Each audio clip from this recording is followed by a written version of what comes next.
All right, we're recording.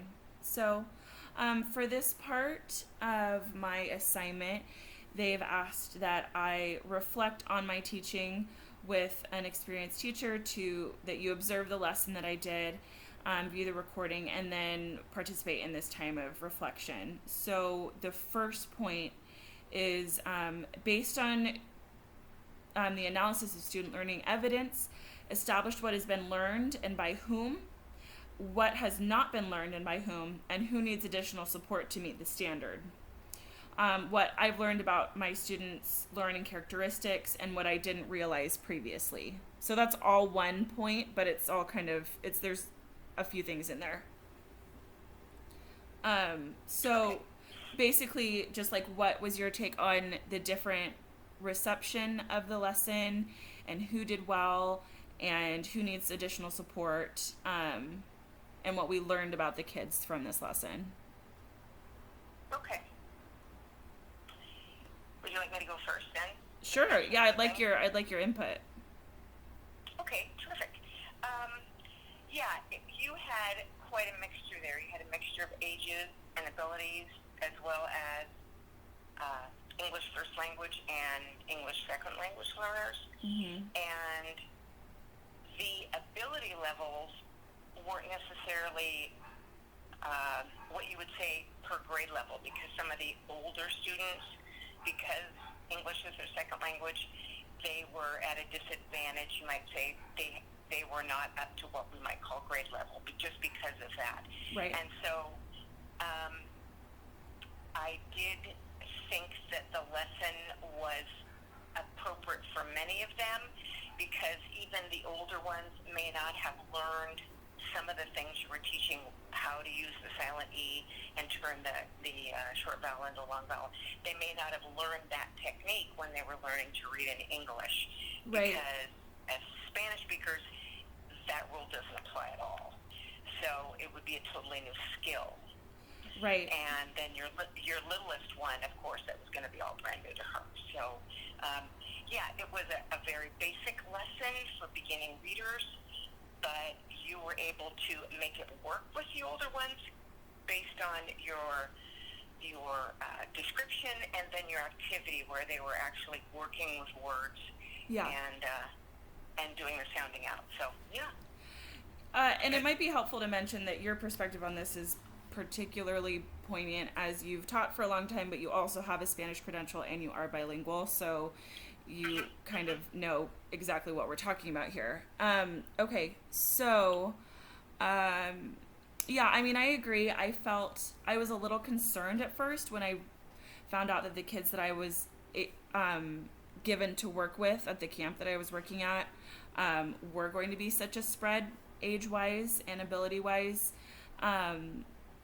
So because I had targeted this lesson really for one grade, like first grade, but I going through it, I figured kind of the same thing where, well, even if maybe they can read completely fluently, they may have not been explicitly taught this, and so that has value as they work on their decoding in more advanced words, or as they are just learning more about their reading skills and that kind of thing. So, and it's good review. And absolutely, my Spanish speakers were, that's a completely different context for what you do with an E at the end of a word. Exactly. And how vowels work. And even the review I was surprised that many of them didn't know what consonants and vowels were, even the strong readers in that group. Right. And they may not have learned that, nor this specific skill. Right. And it's something that's very transferable to their, the next step in reading for them. Yes. And it'll give them a heads up, as they come across some new words, they may try that technique. Right. Okay, so... Also, you were, may I just say that when you had them work collaboratively, putting the youngest one with one of the older ones, you could tell that they may have already known each other, so there was instant rapport between the girls. Yeah. But that was a great help for that little one who had much shorter attention span. Oh, absolutely. She was very confident, which was hilarious. Um, Oh, yes. she told me something at one point like, "Well, I'm going to be very good at this," which She did, and you assured her that she was right, I thought that even was though you very cute. had helped her find what she was looking for. Yeah, that was kind of hilarious. She was very cute, and definitely younger than first grade. So, yeah, I definitely intentionally paired them that way, and I talked to them because I didn't want the older ones to be frustrated, and because the Right. little ones would have been lost without some support. So I thought that was definitely the way to go. Hmm. Um, She was very happy to just know her letters. oh yes, she was very proud, which is great. I love that. Um, Several of them were siblings too, so to break up the siblings was helpful. Oh, Um, good. Yeah. the second point we have is formulate how effective the instructional design was based on the planning and teaching as evidenced by data collected on student process and products of learning. So, how effective was it in what I had planned? And I can tell you a little bit about that because just to explain how I planned, I had set objectives. I was working with a specific Common Core goal and standard that I was trying to meet. I had the activities lined up. I had the materials prepared. The process of multiple means of expression, representation, and engagement. I had all of that prepped, and this is also keeping in mind I had planned a 25-minute at a minimum lesson and was given 10 minutes with kids that I did not anticipate being the collection that I got with the background. So Mm. it was not at all what I expected, so I had to just roll with it, which is fine. I mean, I've taught for long enough That that I happens. know that. That happens. Yeah, it's part of it. So modification was necessary to say the least. So, Mm-hmm. um, yeah, knowing kind of where I was coming from with the plan is helpful, and knowing that I had to change it quite a bit. So, what do you think about how effective the instructional design was based off of how the students performed and the products of learning? Considering your time constraint, I think, and knowing that you had a lot planned and had to break it down and reformulate what was going to be most necessary, I thought you did a great job. You set out your goals right away. You know, you told them what your intentions were of reviewing the use of the silent E and that you were going to review, even though they may not have known, your plan was to see what they knew about consonants and vowels. And so you started with the basics there. And Right. that was great. So it gave them that confidence, you know, what's this letter? What is this vowel? You know, what sound does it make? That kind of thing to get them hooked into the lesson. Yeah. You were able to go from there to your little map, as you called it, with the with the letter A, and had them come up with examples of words that use the A as a soft sound and then or as a long sound, and you could help them identify by underlining words. And then as you went into the worksheet puzzle activity, they were confident to move on. You gave them just enough explanation as to what they needed to do, and they went right to it. And because it was manipulating and not just writing, Right. that's always more attractive to a child. So, and working together and calling it a puzzle, all those things, you Right. suck them in right into the lesson. And then by pulling it all together in that short period of time and by asking them, so how did you do it? What was the process? How did you figure out what the word was so that you could choose the correct picture? And no, I thought it was well taken. They responded well. Their answers were appropriate for their age and ability level. Right. But yet I felt like they went away feeling good about taking an E and adding it to a CPC board. Great.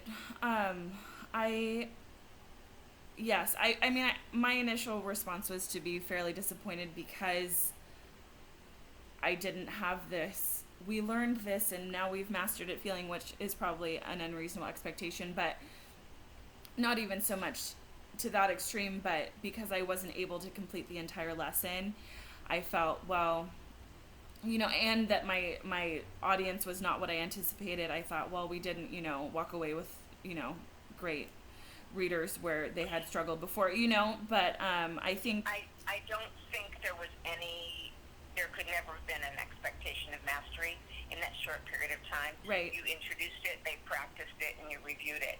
And, the next time, if you had that same group of kids, you would build off of that. Right. So what you had, you did well, and I think it was well received, and, I wouldn't feel bad about it at all. Yeah. You made good use of your time. I think you understanding the restraints there is kind of how I have to look at it now, and then absolutely taking in, okay, well, at least they had some exposure and practice with it, so then if I were to move forward and Yes. which is our next point, moving forward, how do you plan differently based on your knowledge of the learning characteristics both known and newly discovered, and which additional differentiation strategies and multi-tiered levels of support will you consider? So as we think about moving forward, I would obviously benefit from a greater amount of time. And now this is not, I have known these children, but never in an academic setting. So it's helpful to now see how they perform and how they interact in this environment.